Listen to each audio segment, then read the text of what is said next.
হ্যাঁ, একটি কিংবদন্তি অনুসারে হনুমানের একটি পুত্র ছিল, যার নাম মকরধ্বজ।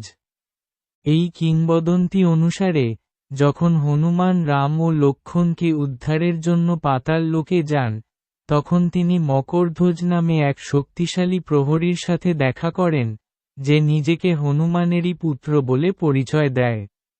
যদিও হনুমান ব্রহ্মচারী ছিলেন, কিন্তু এই আখ্যান অনুসারে মকরধ্বজের জন্ম হয় হনুমানের ঘাম থেকে, যা হনুমানের ব্রহ্মচর্য ও উদ্দেশ্যকে প্রভাবিত না করেই একটি অলৌকিক ঘটনা হিসেবে বর্ণিত হয়। রহস্যটি যেভাবে উদ্ঘাটিত হয়। ১. রাম ও লক্ষ্মণকে অহিরাবণ পাতাল লোকে নিয়ে গেলে, হনুমান তাদের উদ্ধারের জন্য সেখানে যান। ২. পাতাল লোকে প্রবেশদ্বারে, হনুমান এক রক্ষীর মুখোমুখি হন, যার দেহ ছিল বানর ও সরীসৃপের মিশ্রণে গঠিত। এবং ৩.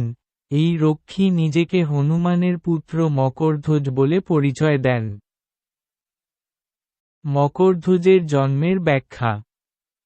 এই আখ্যান অনুসারে, হনুমানের ঘাম থেকে মকরধ্বজের জন্ম হয়। যদিও হনুমান ব্রহ্মচারী ছিলেন এবং তার জীবনের মূল উদ্দেশ্য ছিল শ্রীরামের সেবা, এই অলৌকিক জন্ম তার এই উদ্দেশ্য থেকে বিচ্যুত না হয়ে বরং প্রকৃতির এক ভিন্ন রূপ হিসেবে প্রকাশিত হয়। এই ঘটনাটি বাল্মীকি রামায়ণে নেই, বরং পরবর্তীকালে প্রচলিত বিভিন্ন লোককথা ও কিংবদন্তির অংশ, যা হনুমানের ব্রহ্মচর্যকে সম্মান জানিয়েও তার বংশধর হিসাবে মকরধ্বজকে উপস্থাপন করে।